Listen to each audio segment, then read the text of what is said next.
a Yom Yom para o dia 16 de Iyar, extraído de uma carta do Rebbe anterior, na qual ele escreve para um Hassid um relato que ele escutou das gerações anteriores dos Hassidim, onde ele conta o meu avô, o avô do Rebbe anterior era o Rebbe Maharash, o quarto Rebbe de Chabad, Admor Rabbi Shmuel. Ele conta, o meu avô falou para Rabbi Eliyahu Abeler.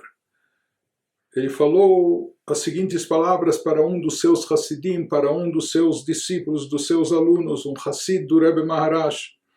Esse Hassid, Rabbi Eliyahu Abeler, era um homem simples em termos de aptidões e erudição, ou seja, em termos de conhecimento da Torá, era uma pessoa simplória.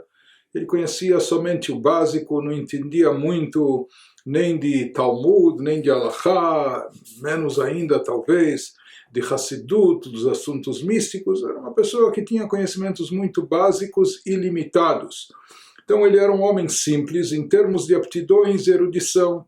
E, de fato, sua maior ocupação não era estudo da Torá, etc., mas ele era um homem que estava no mundo dos negócios, fazendo o seu trabalho no dia a dia. Certa vez, quando esse Rabbi Eliyahu Abeler entrou numa yechidut, numa entrevista pessoal com o Rebbe Maharash, então ele escutou do Rebbe, do Admor Rabbi Shmuel, do quarto Rebbe, o seguinte: o Rebbe disse para ele, Eli, carinhosamente chamando ele como um diminutivo do seu nome, Eli, eu te invejo, saiba que eu te invejo. Por quê? Porque você viaja para as feiras e mercados, fazia parte da sua ocupação nos negócios, comprar, vender mercadoria, e para isso ele viajava para diversas feiras que ocorriam em distintas localidades, mercados, etc. Então você viaja para as feiras e você vê e se encontra com muita gente. Você se depara com muitos outros Yehudim que também são comerciantes, que também estão no mundo dos negócios, e às vezes eu sei que no meio dos negócios você fica entusiasmado e conta um ensinamento judaico. Quando você se encontra com esses outros Yehudim, que também são homens de negócios, como vocês, mas você sabe que eles são Yehudim, então, no meio da conversa, enquanto vocês tratam de um negócio de outro, antes de fechar um negócio, um contrato, você se empolga e relata a eles alguma coisa de Torá que você conhece, que você escutou, como um relato do Ein Yaakov. Ein Yaakov é uma compilação das Agadot, das histórias e parábolas que nós encontramos no Talmud. O Talmud, em geral, traz análises profundas, conceitos aláhicos, e de uma forma muito racional, analítica, são analisados os temas, mas no Talmud nós temos também algumas passagens de Agadot, com relatos de ética, de moral, com lições de moral, com ensinamentos, e esses relatos foram compilados numa obra chamada Ein Yaakov, que isso era algo mais popular, vamos dizer assim, talvez mais acessível até mesmo para pessoas mais simples, que não tinham cabeça para estudar o Talmud, a Guimará, com toda a sua profundidade, mas pelo menos esses trechos com lições, ensinamentos de moral e de ética, etc. Isso eles estudavam. Então, algumas dessas coisas, esse Eli, ele conhecia, e quando ele se empolgava lá no meio da feira, do mercado, tratando de mercadorias e de negócios com seus colegas, ele relatava alguma coisa que ele se lembrava do Ein Yaakov. E com isso você inspira o seu amigo, aquele outro Yehudi, que é seu companheiro de negócios, a estudar Torá, seja Nigle, seja a parte revelada da Torá, que inclui Talmud, Mishnah, Gemara, Halachá, e Hassidut, ou seja, a parte mais profunda da Torá, que é a Hassidut. Então, com esses ditos que você trata com as pessoas, que você lembra as pessoas, no meio dos negócios, você acaba inspirando-as, você acaba motivando elas a estudarem mais Torá, seja a parte revelada como a Hassidut.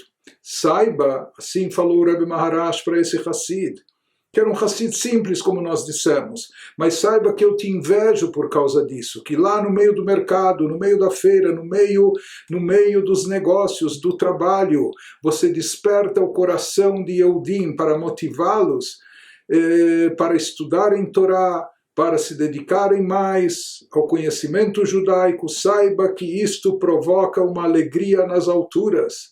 Esse ato, essa iniciativa sua aqui embaixo desencadeia uma reação celestial, trazendo uma alegria nas alturas, e o Altíssimo e o bendito Deus recompensa essa transação.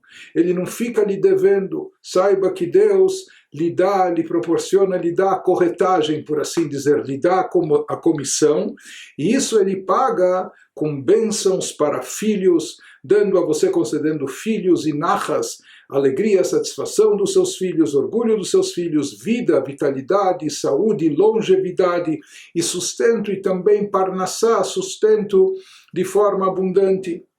Quanto maior a feira, o mercado, maior é o trabalho. Ou seja, se você se encontra naquelas grandes feiras ou grandes mercados, quanto maior for, mais trabalho tem, e assim também maior é o sustento, maior é a parnassá, maior o lucro e maior o ganha-pão que você obtém desse mercado. Mas aqui o Rebbe Maharash estava dizendo a ele que isso se aplica não só em termos materiais, que nos diversos mercados e feiras que ele se dirigia, que ele frequentava, fechando negócios e lucrando e prosperando, na realidade, uma vez que ele se ocupava não só disso, mas espontaneamente, no seu encontro com outros Yehudim, ele acabava repetindo algumas palavras de Torá, palavras simples, mas histórias da Torá, do Talmud, que ele conhecia, motivando os outros Yehudim também a fixarem horários para estudo da Torá. Ele falou o Rebbe Maharash para ele: saiba que isso é tão caro e precioso que eu te invejo. Você faz isso nesses lugares mais distantes, lugares onde as pessoas estão mais voltadas para o lado materialista da vida, mas lá no meio daquele lugar você consegue despertar os seus corações e motivá-las para acrescentar no estudo da Torá. Isso causa uma imensa alegria acima, e Deus não fica lhe devendo, ele paga uma boa comissão, e essa comissão ele paga em forma das bênçãos de filhos, de saúde e longevidade, de sustento. E quanto maior a feira, o mercado, maior é o lucro, maiores são as comissões. E com isso ele queria dizer que também em termos espirituais, quanto mais ele realiza essa missão sagrada de despertar outros Yehudim também para o estudo da Torá, maior será a parnassá, o sustento da sua alma que ele vai obter com isso.